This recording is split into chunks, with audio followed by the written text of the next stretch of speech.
മുണ്ടക്കയിലും ചൂരൽമലയിലുമുണ്ടായ ഉരുൾപൊട്ടലിൽ ശ്രുതിക്ക് നഷ്ടമായത് പ്രിയപ്പെട്ടവരെയാണ്. അച്ഛനെയും അമ്മയെയും സഹോദരിയെയും ബന്ധുക്കളെയും ആ മലവെള്ളപ്പാച്ചിൽ കൊണ്ടുപോയി. പ്രതിശ്രുത വരൻ ജെൻസന്റെ സ്നേഹത്തണലിൽ പതിയെ ജീവിതത്തിലേക്ക് പിച്ചുവെച്ചുകൊണ്ടിരിക്കുന്നതിനിടയിലാണ് കഴിഞ്ഞ ദിവസമുണ്ടായ വാഹനാപകടത്തിൽ പ്രിയതമനെയും നഷ്ടമാകുന്നത്. ഒന്നിനു പിറകെ ഒന്നായി ദുരന്തങ്ങൾ വിടാതെ പിന്തുടരുന്ന ശ്രുതിയെ എങ്ങനെ ആശ്വസിപ്പിക്കണമെന്നറിയാതെ വിഷമിക്കുകയാണ് മലയാളികൾ. കേരളം മുഴുവൻ ശ്രുതിക്കൊപ്പമുണ്ട്. നിരവധി പേരാണ് ശ്രുതിയുടെ വേദനക്കൊപ്പം നിന്ന് ആശ്വാസം ചൊരിയുന്നത്. ജെൻസന്റെ വിയോഗം വലിയ ദുഃഖമുണ്ടാക്കുന്നു. ശ്രുതിയുടെ വേദന ചിന്തിക്കാവുന്നതിനുമപ്പുറമാണ്.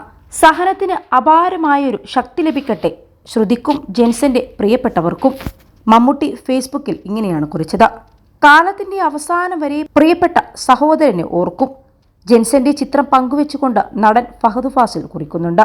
21 ലക്ഷത്തോളം സന്തുഷ്ടരായ ഉപഭോക്താക്കളും 2 ലക്ഷത്തോളം തിമിര ശസ്ത്രക്രിയകളും പൂർത്തിയാക്കിയ മലബാറിലെ ഏക കണ്ണാശുപത്രി Al Salama high hospital, hospital road, Perinthalmanna. അതേസമയം മുഖ്യമന്ത്രിയും ഫേസ്ബുക്ക് പോസ്റ്റിലൂടെ ദുഃഖം അറിയിക്കുന്നുണ്ട്. വയനാടുണ്ടാക്കിയ ഉരുൾപൊട്ടൽ ദുരന്തത്തിൽ അച്ഛനും അമ്മയും സഹോദരിയുമടക്കമുള്ള ഉറ്റവർ ഇല്ലാതായ ചൂരൽമല സ്വദേശി ശ്രുതിക്ക് ഇന്നലെയുണ്ടായ വാഹനാപകടത്തിൽ പ്രതിശ്രുത വരൻ ജെൻസനെയും നഷ്ടമായിരിക്കുന്നുവെന്ന വാർത്ത ഏറെ വേദനാജനകമാണ്. ഇന്നലെ കൽപ്പറ്റയിലെ വെള്ളാരംകുന്നിൽ വെച്ച് സ്വകാര്യ ബസ്സുമായി കൂട്ടിയിടിച്ചാണ് അപകടമുണ്ടായത്. വാനിലുണ്ടായിരുന്ന ശ്രുതിയും ബന്ധുക്കളും പരിക്കേറ്റ് ചികിത്സയിലാണ്. കഴിഞ്ഞ ജൂലൈ 30-നുണ്ടായ ഉരുൾപൊട്ടലിൽ തന്റെ കുടുംബാംഗങ്ങളും വീടുമെല്ലാം നഷ്ടമായ ശ്രുതിക്ക് ഇപ്പോൾ മറ്റൊരു ദുരന്തത്തെ കൂടി അഭിമുഖീകരിക്കേണ്ടി വന്നുവെന്നത് ഹൃദയഭേദകമായ കാര്യമാണ്. ദുരന്തമുഖങ്ങളിലുണ്ടാവുന്ന നഷ്ടങ്ങൾക്ക് എന്ത് പകരം നൽകിയാലും മതിയാകില്ല. ശ്രുതിയുടെ കൂടെ ഈ നാട് തന്നെയുണ്ടെന്ന ഉറപ്പാണ് നമുക്കിപ്പോൾ നൽകാൻ സാധിക്കുക. ശ്രുതിയുടെയും ജെൻസന്റെ കുടുംബാംഗങ്ങളുടെയും ദുഃഖത്തിൽ പങ്കുചേരുന്നു. വെല്ലുവിളികളെയും ദുരിതങ്ങളെയും അതിജീവിക്കാൻ ശ്രുതിക്കാവട്ടെ.